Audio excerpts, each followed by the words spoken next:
Hey guys, what's up? So I just saw someone's YouTube comment on another one of my videos and he asked to solve this integral. So I'm going to go ahead and do so right now. And first I'm just going to walk you through my mental steps on how to go about solving this, because usually the hard part isn't necessarily actually integrating it, but actually deciding the easiest technique in which to integrate it. So the first thing that I would do is try to do use substitution. I see that we have an x squared as the highest degree down here, and I have an x to the first power as the highest degree on the numerator, and usually when that's the case, we let u be equal to the numerator, and then we differentiate it with respect to x. And then we try to use this in order to substitute it back in and change the integral to integrate with respect to u instead. But we run into a problem here, because the numerator here is 2x plus 1. And what I get right here is a 2x minus 5. Now, I could rewrite this integral. I could rewrite it as 2x minus 5 plus 6. This is equivalent to 2x plus 1. And then I can split up the numerator over the denominator and rewrite this as 2x minus 5 all over x squared minus 5x plus 4 dx, and then plus another integral of 6 over x squared minus 5x plus 4. I could do this, and then I can easily evaluate this part. But I still got to work with this part over here. And if I use the same u substitution and let u equal x squared minus 5x plus 4, and I get the same expression for du dx, I run into the same problem here. I can't plug it in for this numerator, and it's just not really going to work out, and it's going to make things harder. So what I could do is I could use u substitution on this and then use integration by parts on that, but that could get a little tedious, and I want to avoid that. So the next thing that I would try to do is try to make use of something called partial fractions.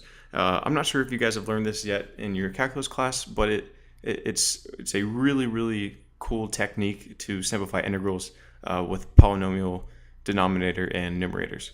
And the way that you can tell if you can make use of partial fractions is if the denominator factors.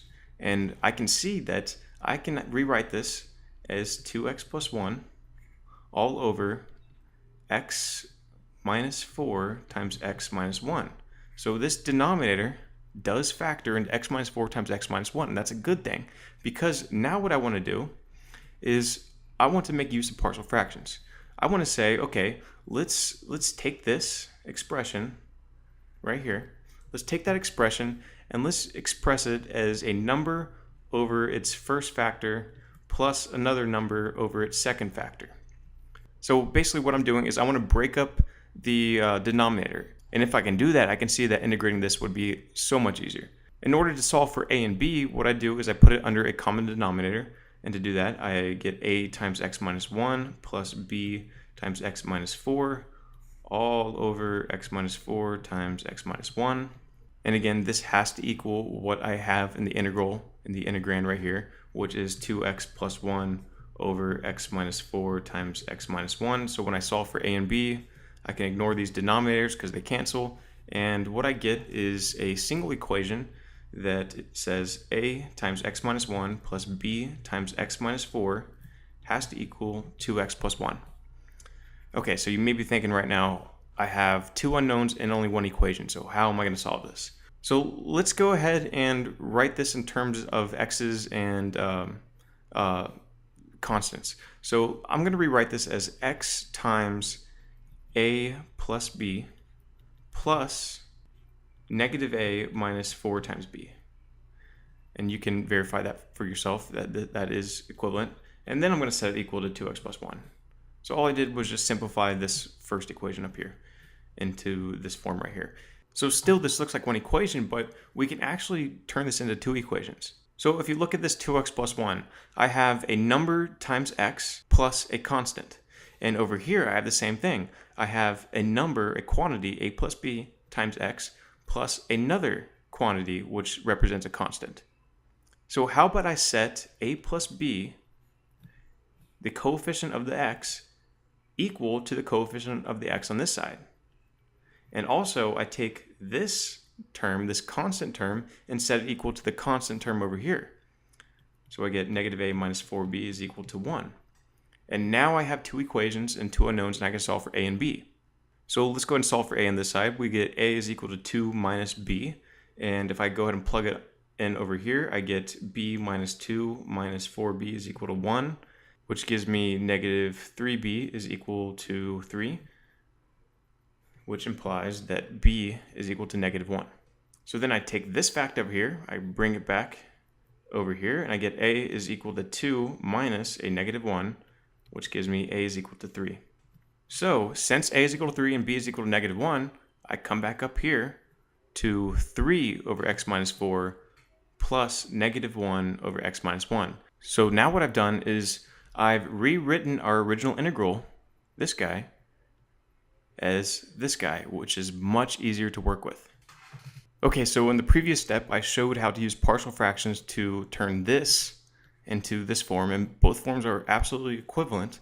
It's just that this guy is going to be much easier to work with whenever we integrate, because we only have an x to the first power on the bottom in both cases, and only constants on the top, because I can further reduce this as 3 times the integral of 1 over x minus 4 dx minus 1 times the integral of 1 over x minus 1 dx. And again, I can evaluate this as two separate integrals, basically distributing this dx, because integration is a linear operator. So we should know exactly how to integrate this. We have an x to the first power on the denominator and nothing on the numerators. Therefore, we're going to get a natural log of x. In fact, let's just go ahead and straight up integrate right now. We get 3 times the natural log of whatever's on the denominator, x minus 4. And we don't have to do anything special. We don't have to use substitution or anything, because there's nothing multiplied on the x, so we don't have to undo any chain rules or anything. And then the same idea over here, we get minus the natural log of x minus 1, and of course our constant of integration.